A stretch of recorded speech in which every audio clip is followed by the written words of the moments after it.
Shalom, shalom, Israel. It's your brother Mikael ben Israel. I guess this will go in the Hebrews in the hood classification. Peace to my Hebrews and Shebrews. I'm gonna wait for a few people to get on here. Of course, I ain't gonna be too long. I'm enjoying this beautiful day. It actually feels pretty good. Noise I'm in. You know that's ghetto. I am at.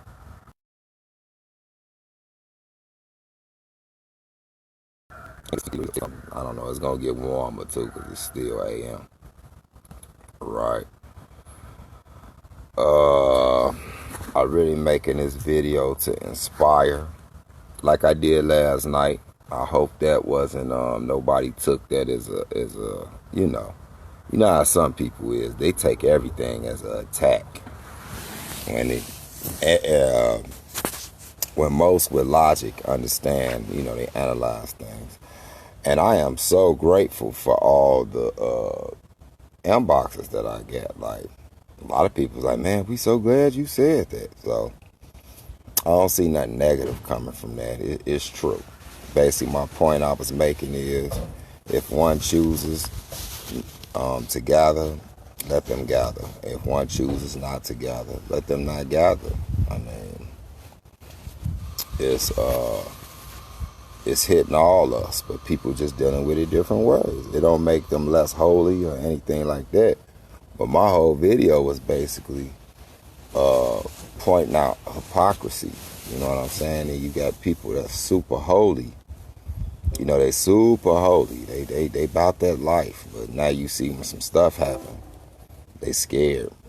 They most scared of the white man, the Gentile, the Edomite, COVID, and all that. They ain't giving no credit to the Most High. And that's what irritates me. Like, I couldn't hide them on my squad. Y'all feel me? Like, if it's time to get down, you couldn't be on my squad, Because the Lord can do anything. I can get it tomorrow and be dead. But I would know that I died standing on my lost statutes and commandments that I believe in and trust. And so, it's a sister that kind of inspired this video. If some of y'all see my post, y'all see it. So I'm not gonna say her name, but she's a sweetheart. Like, I've been watching her for a while. She's a real cool sister. You know what I'm saying? And it wasn't a debate, but it made me think about something that we always talk about. Even when I have fellowship with my brothers from the One West, we'll say One Westish concept. Because a lot of them don't like to be called that. And some of them feel like they the only ones that should be called One West. What I notice is, when we talk, we get into history and you be shocked what is not told, like what's not out there. And so, you got a lot of arrogant Israelites. And when I say this, trust me, I'm not stepping on eggshells. I'm keeping it real. I got homies from all different types of camps, and we cool. And I know they stance on things, and they've let it be known why they say what they say. But what trips me out is when it's new people who just come into this or been into it for a little while, and they actually think the Hebrew Israelite movement started in One West in New York. Let me clarify something right now, Joe. Just if you a simple Hebrew historian. Like, I think the thing about Hebrew Israelite community history, you can't just Google it. You know what I'm saying? Because they're only reporting from the outside on whatever you pull on Google. You got to really be foot in on it. And everybody that talk kind of admit or straight out admit the Israelite foundation, as far as Hebrew Israelites growing across America, was I ain't gonna even say started. It was stronger in Chicago before it ever was in New York. We could just pull up little facts about that.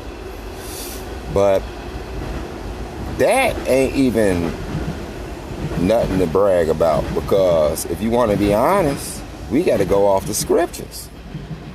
It was Israelites everywhere that woke up.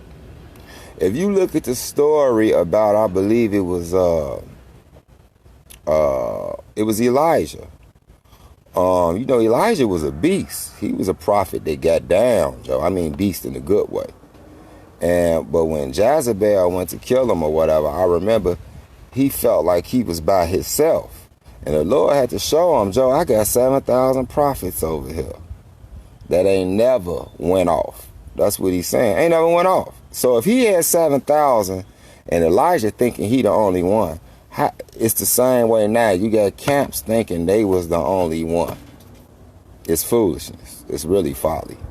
But I really never pay no attention because it don't really stop anything I move. Because one thing I do like is a lot of brothers will tell you, Joe, if you feel you come from the truth, say you come from the truth.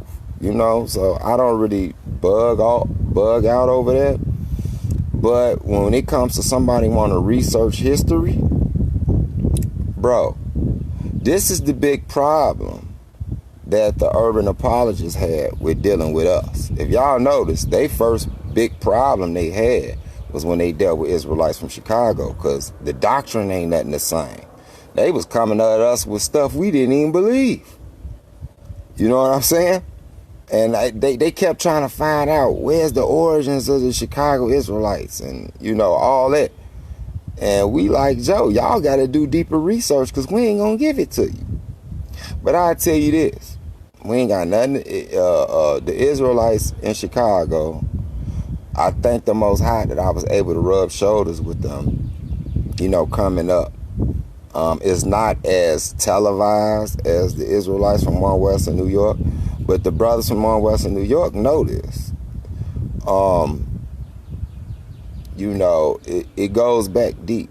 If you know names like Casey, it has nothing to do with Abba Bivens or none of that. So it threw off the Christian apologists because they didn't know how to even address us.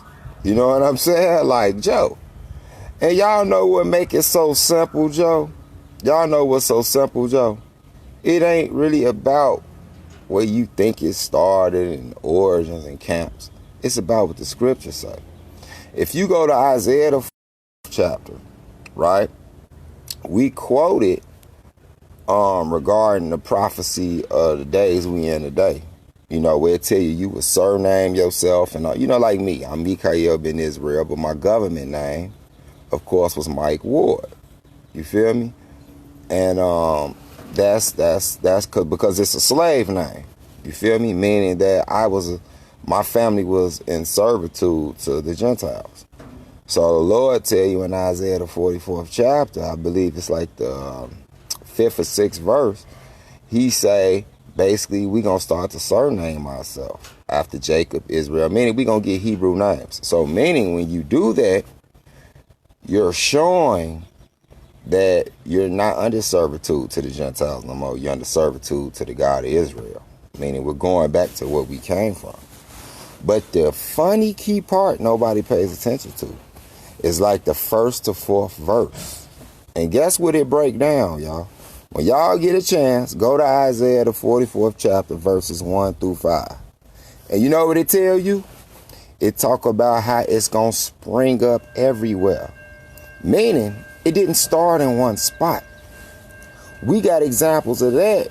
I remember when my brother, I think it was either Cassius or Ozza, or Ade, hooked me up with some brothers from the South Pacific Islands. Now, they're Israelites from the South Pacific Islands. They say they from the tribe of Naphtali. And I've always been taught, or I believe, according to scriptures, that for the most part, Judah, Benjamin, and Levi, as they call the Southern Kingdom, is in the Western Hemisphere. And, went on the boats and stuff. But, people can debate that because all Israel was scattered. That ain't a big thing. I don't get into that. But they say they from Naphtali. But what was crazy, they had never heard of us. We just bumped into each other. That's because Isaiah 44 and 5, or 44 and 4 is one of them, meant exactly that. It would spring up everywhere.